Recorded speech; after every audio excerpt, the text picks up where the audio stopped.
시청자 여러분 안녕하십니까? 한 주간의 주요 경제 이슈를 알아보는 비즈앤먼입니다. 자, 오늘 첫 소식은 재계 이야기부터 시작을 해보겠습니다. SK그룹 이야기를 우리 시청자 여러분과 한번 해볼까 하는데요. 자, SK그룹은 M&A의 가장 성공적인 모델이었다고 해야 할까요? 하이닉스로 관심을 크게 받았었습니다. 그리고 또 최근에 이 코로나19 백신으로 또 유명해진 SK바이오사이언스로 우리 국민들의 관심도 계속 받고 있습니다. 자, SK에 대한 여러 가지 이야기, 산업부의 이영선 기자와 함께 이야기를 풀어보도록 하겠습니다. 자, 이영선 기자, 요즘 뉴스를 이렇게 좀 틀어보면 SK그룹 이야기가 계속해서 나오고 있습니다. 네, 그렇습니다. 말씀하신 것처럼 바이오나 배터리 같은 새롭게 상장된 회사들이 포스트 코로나 시대를 맞아 새롭게 주목을 받고 있을 뿐만 아니라요. 하이닉스와 텔레콤 등 기존 사업들도 각 분야에서 독보적인 존재감을 과시하며 연일 화제의 중심에 있습니다. 그래서 제가 국민들에게 또 SK그룹이 어떻게 또 얼마나 잘 알려져 있는지 젊은 층이 찾고 있는 제가 신촌거리 일대에 나가서 직접 확인해 봤습니다. 준비한 영상 함께 보시고 오시겠습니다. SK텔레콤 알고 있어. SK텔레콤이 제일 먼저 현대 통신사 중에서 이제 제일 잘 이제 인터넷이 터지고 SK 하이닉스가 아무래도 좀 먼저 떠오르죠. 세계적으로 좀 유명한 반도체 생산하는 기업이니까. SK텔레콤과 SK하이닉스에 대해 들어봤습니다. SK텔레콤은 가족이 결제권을 그걸 사용하고 있어서 알게 됐고요. 그 취업에 있어서 선호하는 그룹이어서 알고 있습니다. 제일 먼저 생각나는 게 이제 SK텔레콤이죠. 그 회사들이 이제 어떤 독자적으로 우리 소비자들한테 좀 많은 혜택을 줬으면 좋겠다라는 생각을 하고 있습니다. 네, 영상 보고 왔는데요. 보통 SK그룹 하면 이렇게 SK텔레콤을 가장 많이 떠올리시는 것 같은데 정작 SK텔레콤에 대해서 잘못 알려진 사실이 있다고요? 네, 그렇습니다. 특히 SK텔레콤의 역사를 둘러싸고 좀 오해의 불씨가 여전히 남아있는 상황인데요. 그래서 제가 지금 이 시간 팩트체크 몇 가지를 해보도록 하겠습니다. 우선 가장 큰 오해는요. SK텔레콤이 노태우 정권의 특혜를 받아서 성장했다라는 겁니다. 하지만 이는 사실이 아닙니다. SK그룹의 통신사업의 기틀은 최태원 회장 부친인 고 최종현 선대 회장이 기틀을 닦았는데요.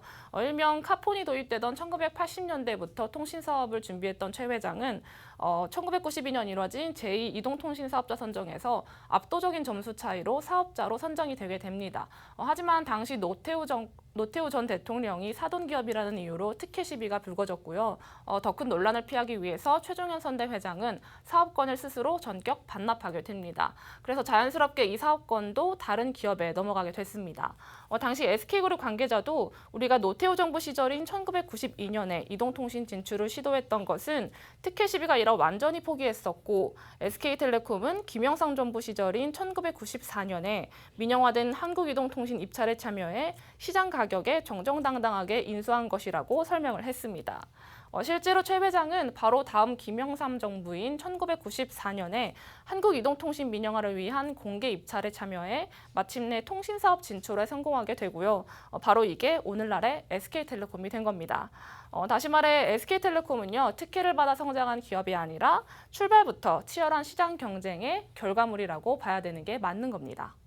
자, 그러니까 정리를 해보면 이제 사돈 간의 이유로 뭐 이제 그런 특혜 얘기가 나오니까 노태우 정권 때 받았던 것은 그냥 내려놓고, 그러니까 스스로 사건을 내려놓고 김영삼 정부 때 다시 입찰에 참여해서 또 이제 지금 현재 SK텔레콤의 전신을 인수하게 됐다. 이렇게 정리가 되는 것 같습니다. 자, 그렇다면요. 소위 요즘 MZ 세대들의 어떤 시각에서 살펴보면 SK텔레콤에 대해서 바라보는 시각이 그전에는 이제 이동통신 사업자에서 이제는 상당히 사업 부분이 바뀌는 새로운 기업이다. 이렇게 각인이 되고 있는 것 같은데요. 어떻습니까? 네, 최근 SK텔레콤은 좀 변화를 시도하고 있는데요. 이 같은 오해가 많지만 좀 이건 반은 맞고 좀 반은 틀린 이야기라고 볼 수 있습니다. 현재 SK텔레콤은 탈통신 전략에 따라 회사를 SK텔레콤과 SK스퀘어로 둘로 나누는 인적 분할 작업에 돌입했습니다. 이제는 단순한 이동통신 사업에서 벗어나겠다는 의지로 읽힐 수 있는데요. 실제로 SK텔레콤은 몇 년 전부터 커머스와 미디어, 보안, 모빌리티까지 인공지능에 기반한 뉴 정보통신 기술 사업의 경쟁력을 꾸준히 강화해 왔고요.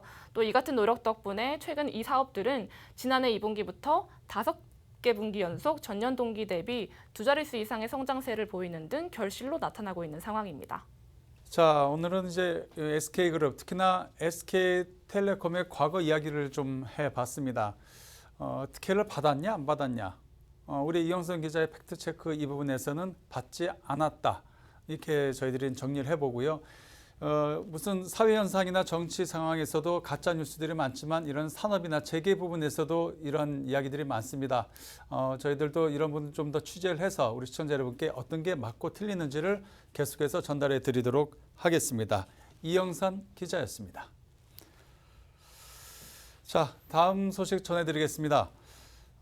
우리 코로나19 시대에 우리 시청자 여러분들, 특히 우리 주부님들, 뭐 신선 배송이다, 뭐 이제 주문하면 바로바로 오는 그런 그 배송 서비스들 많죠. 일명 뭐 퀵 서비스, 퀵 커머스 시장 이렇게 이야기들을 많이 하고 있습니다. 일단 생각나는 게 저도 뭐 마켓컬리 그리고 뭐 쓱닷컴 또 최근에는 이제 네이버도 여기에 뛰어든다고 이렇게 이야기가 많이 나왔습니다. 그런데요, 오늘 이 대상그룹에서 유기농 브랜드 초록마을이라는 것을 이렇게 만들었습니다. 근데 여기서 얘기한 게 뭐냐 하면 주문해서 배송을 하게 되면 30분 이내에 갖다 주겠다 이렇게 슬로건을 걸었거든요.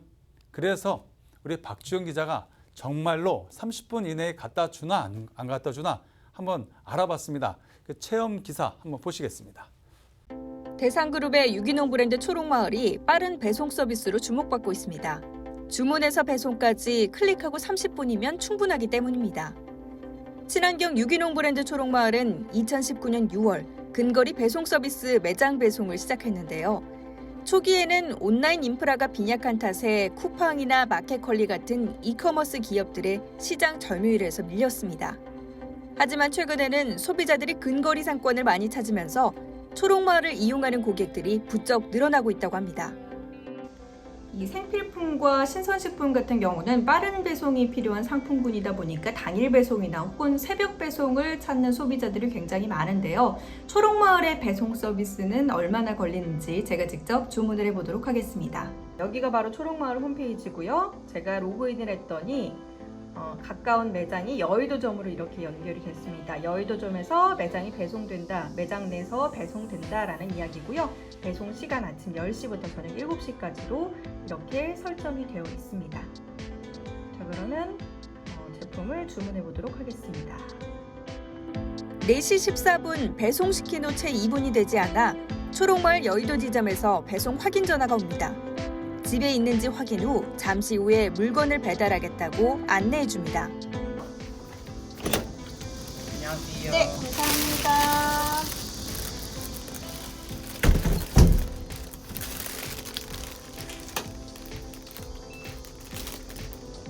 네, 초록마을 제품이 지금 도착을 했습니다. 지금 시간이 4시 40분입니다. 지금 주문한 지 한 30분 정도 됐는데 이렇게 제가 주문한 제품이 바로 도착을 했습니다. 초록마을은 현재 전국에 405개의 오프라인 매장을 운영하고 있는데요. 모바일 앱과 웹 기반 자사몰을 통해 고객이 주문하면 배송지에서 가장 가까운 초록마을에서 근거리 배송을 해줍니다.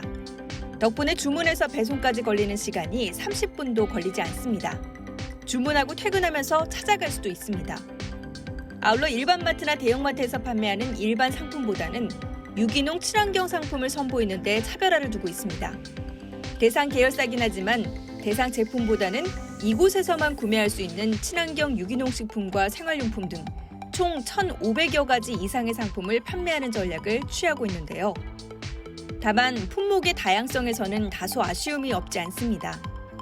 마켓컬리나 다른 신선식품 배송 사이트에는 품목이 다양하고 가격 비교나 맛 비교가 가능하지만 초록마을에서는 일부 식품은 아예 없었고 있어도 종류가 딱 한 가지뿐이라 가격이나 맛의 비교가 불가능했습니다. 초록마을이 신선식품 시장에서 살아남으려면 이 부분은 필수적인 개선 과제라고 생각합니다. 최근 마켓컬리, 오아시스, SSG 등 많은 기업들이 빠른 배송에 열을 올리고 있는 가운데 초록마을은 앞으로 전국 매장을 확장해 현재 전국 매장의 90%가량 운영 중인 근거리 매장 배송 서비스를 확대할 예정입니다. 아울러 상품 확대, 식품 구독 서비스, 매장 예약 서비스 등 차별화된 서비스를 선보이겠다는 계획도 밝혔습니다. 당일 배송, 새벽 배송도 이젠 옛 이야기가 되어버린 요즘. 분단위 퀵커머스 경쟁에서 최종 승자는 누가 될지 관심이 집중됩니다. 팍스경제TV 박주연입니다. 네, 이어서 김홍모 기자의 부릉부릉 시간입니다. 김 기자 연결되어 있습니다. 자, 김홍모 기자. 네. 자, 이번 주에는 어떤 차를 한번 좀 타봤습니까? 네, 기아의 준준형 SUV죠. 스포티지를 직접 타보고 왔습니다. 자, 우리 김 기자 옆에 이제 스포티지 모습이 보이긴 하는데 스포티지 참 오래된 이름입니다. 자, 우리 시청자 여러분 어떤 내용인지 한번 화면 보고 다시 한번 이야기를 나눠보도록 하겠습니다. 준준형 SUV의 스테디셀러 모델 스포티지를 타봤습니다. 2015년 4세대 출시 이후 6년 만에 완전 변경 모델로 돌아온 5세대 모델인 디 올뉴 스포티지는 강인한 인상의 외관과 함께 고급스러운 인테리어로 시동을 켜기 전부터 오! 라는 감탄사를 불러일으키며 드라이빙은 어떨지 기대하게끔 했는데요.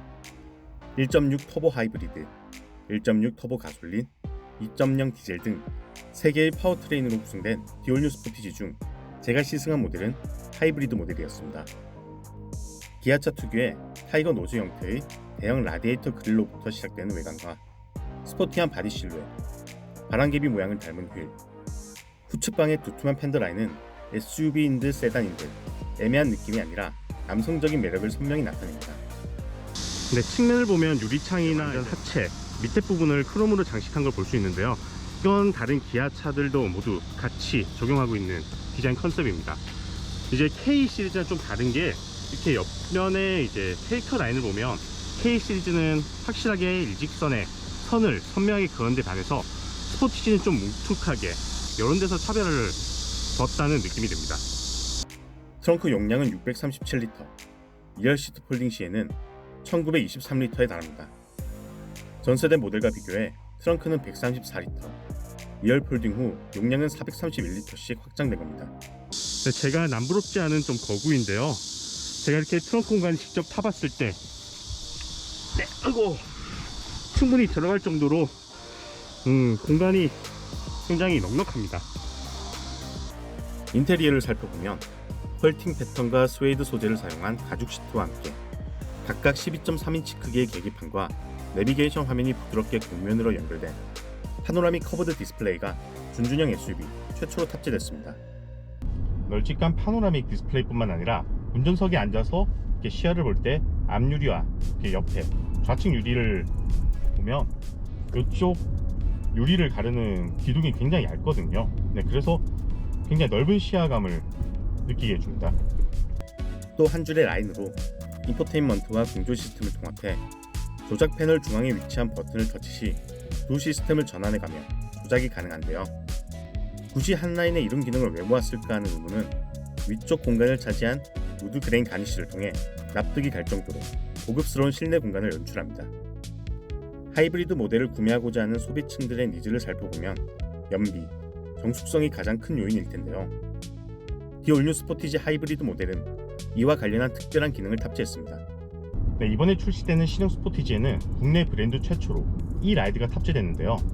E-라이드란 과속 방지턱 같은 둔턱을 통과할 때 모터를 제어해서 쏠림 효과를 완화시켜주는 그런 기능을 합니다. 하이브리드 모델뿐만 아니라 디젤 모델도 니즈에 맞춘 특화 설계가 적용됐습니다. 최근 캠핑 등 아웃도어 활동 인구가 증가하면서 강조되고 있는 주행 보조 편의 사양에 대한 니즈에 맞춰 신형 스포티지에는 국내 브랜드 최초로 오토 터레인 모드가 적용되었습니다. 이는 차량에 장착된 다양한 센서들이 속도, 가속도 등을 통합적으로 인식해 적합한 모드로 자동 전환이 되는 신기술로서 운전자는 험로와 관련된 모드 조작이 필요 없게 되며 일반 도로, 눈길, 진흙길, 모래길 등 다양한 지형에 최적화된 주행 환경을 경험할 수 있습니다. 고급스러운 내외장과 동급 최고 수준의 신기술들이 탑재된 5세대 스포티지가 향상된 성능만큼 4세대를 뛰어넘는 성적표를 받을 수 있을지 관심이 쏠립니다. 팍스경제TV 김홍무입니다. 자, 내용을 보니까 완전 변경 모델로 출시가 됐다. 자, 스포티지. 우리 김 기자가 이걸 좀 타보면서 느꼈던 장단점 어떤 것들이 있었습니까? 네, 장점으로는 실내에 모두 포함한 디자인을 좀 꼽고 싶습니다. 벌크업을 한 듯한 묵직한 외관에 가죽과 나무 소재를 적절히 섞은 고급스러운 인테리어, 널찍하게 빠진 파노라믹 디스플레이까지 대중들에게 호로 어필할 수 있는 부분이 되게 많이 담겨 있었습니다. 단점으로는 헤드업 디스플레이가 빠진 걸 좀 꼽고 싶은데요. 기아의 소형 SUV인 셀토스에도 포함된 옵션이었는데 준준형급에서는 왜 빠졌는지 이런 게 좀 많이 아쉬웠습니다. 네, 우리 김홍모 기자가 지적을 했으니까 다음에 좀 모델 좀 변경됐을 땐 또 이런 것들이 아마 추가되지 않을까 이런 생각해 봅니다. 김홍모 기자의 푸른부른이었습니다.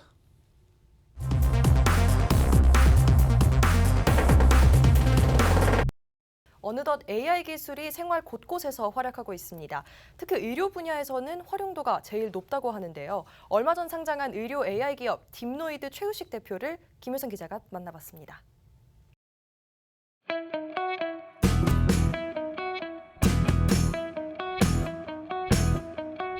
의료도 어렵고요. 되게 어려운 분야가 많습니다. 그래서 온 국민이 다 AI로 활용할 수 있는 날이 올 수 있도록 저희가 굉장히 앞으로도 노력을 할 거고 그게 저희 회사의 가치라고 저희는 생각을 하고 있습니다.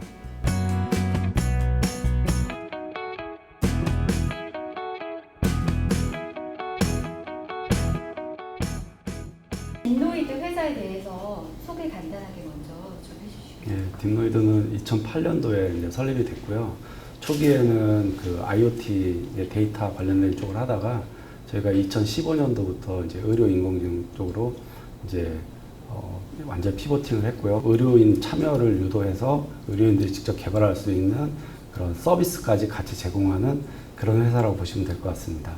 일례로 보면 전 세계 이제 인공지능 회사들은 대부분 데이터 회사였다가 인공지능 회사로 이제 어떻게 보면 또 진화해가는 그런 거라고 볼 수 있고요. 그러면 의료도 마찬가지로 의료 AI를 한다고 하면 의료 데이터와 그다음에 의료 데이터 전문가인 의사가 많이 참여하지 않으면 제대로 된 AI가 나올 수 없다고 저희는 생각을 했습니다. 그래서 의료진들이 그 프로젝트의 PM이 될 수 있도록 저희가 어떤 SaaS 형태로 서비스를 제공하는 의료진들이 AI 개발에 직접 참여하고 본인 주도로 할 수 있는 어떤 서비스를 제공하자라는 게 저희 회사의 어떤 강한 차별점이라고 보시면 될 것 같습니다. 저희가 작년에 이제 인텔 글로벌에서 팬데믹 펀드가 만들어졌고 저희가 그 엑스레이 영상 가지고 코로나 진단을 보조할 수 있는 그런 부분으로 이제 펀딩을 받았습니다. 그래서 저희가 만든 기술이 현재 인도네시아 이제 4개 병원에서 그 코로나 진단에 활용이 되고 있고요. 변종들이 나올 거라 예상이 돼서 저희가 좀 더 정확하게 진단할 수 있는 뭐 CT 영상을 가지고 코로나를 이제 그 판독한다던가 이런 거에도 지속적으로 관심을 가지고 할 예정입니다.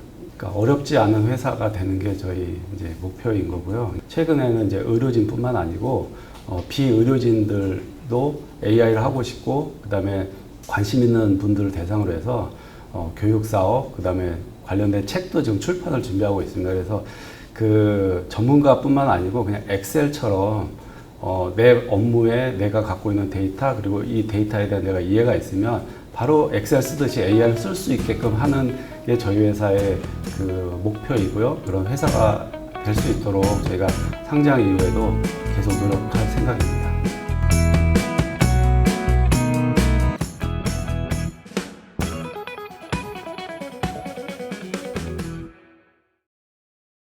요즘 이 자영업자분들, 우리 소상공인 분들 참 힘드시죠? 코로나19가 참 많이들 힘들게 합니다. KT가 우리 이 소상공인들을 위해서 어떤 프로그램을 내놨습니다. 뭔가 하니 어떤 광고를 하는데 우리가 어디다가 이 광고를 해야 될까? 어떻게 해야 되는지 좀 전문적인 지식들이 많이 부족하지 않습니까? 이걸 좀 분석해주는 그런 프로그램 시스템입니다. 배달 분석 서비스라고 이렇게 이름을 지어졌는데요. 임세린 기자가 취재했습니다. 코로나19의 확산으로 배달 시장이 엄청난 성장 가도를 달리고 있습니다. 작년 통계청 자료에 따르면 온라인 배달 시장 규모는 2015년 1.5조 원에서 2020년 7.6조로 크게 증가했는데요. 이런 소상공인들의 가게 경영을 돕기 위해 KT가 작년에 론칭한 잘나가게 서비스. 장사하는 고객들에게 꼭 필요한 정보를 제공하는 이 상권 분석 플랫폼은 매우 긍정적인 평가를 받았습니다. KT는 더 나아가 자사의 정확한 자체 빅데이터를 기반으로 소상공인들이 배달 전략을 짜는 데 도움이 될 수 있는 KT 잘나가게 배달 분석 서비스를 출시했습니다.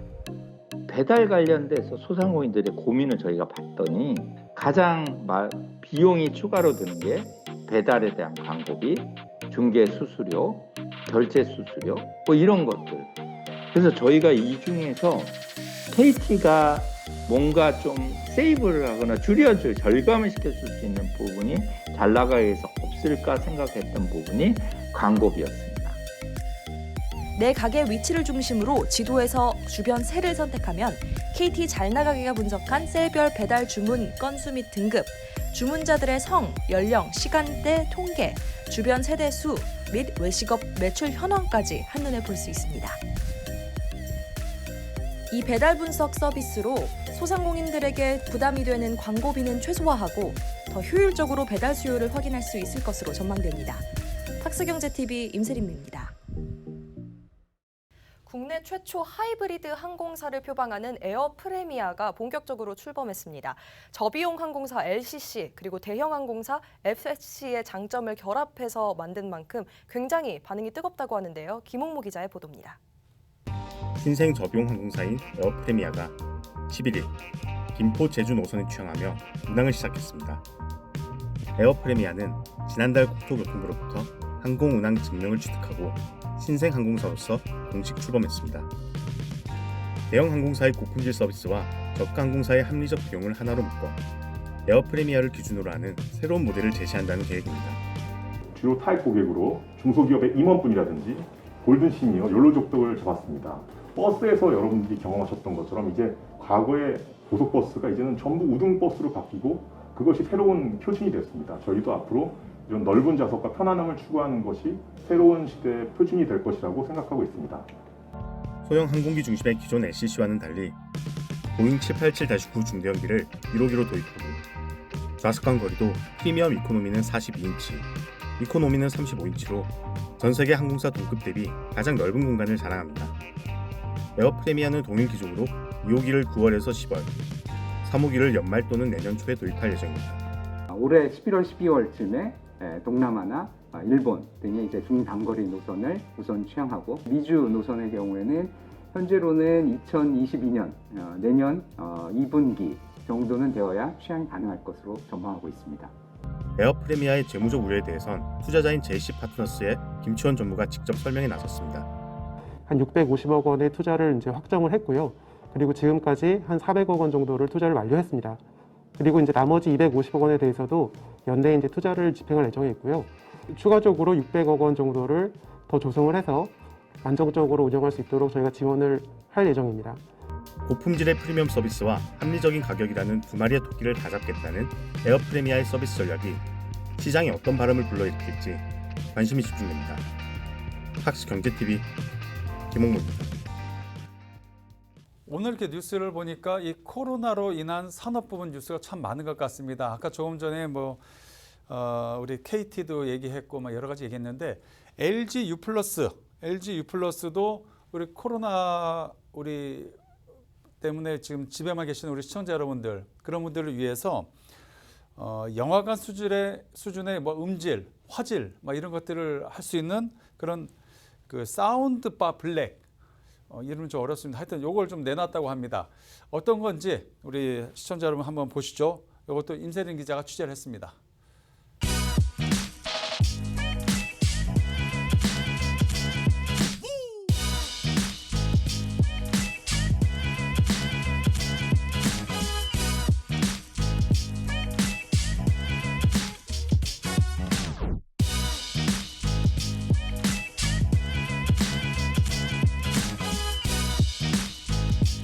사운드바의 기획 의도는 코로나의 장기화로 인해서 고객님들께서 댁내에 머무는 시간이 굉장히 늘고 있습니다. 더불어서 TV 시청 시간도 많이 늘고 있는데 그에 맞추어 화질이나 음질은 아직 과거에 머물러 있는 게 현실입니다. 따라서 U+는 고객님들이 댁내에 머무는 시간 동안 극장에 간 듯한 느낌, 그리고 공연장에 간 듯한 느낌으로 최상의 화질과 음질을 제공할 수 있도록 IPTV 서비스를 기획하고 더불어 그에 맞는 단말인 사운드바를 기획하게 되었습니다.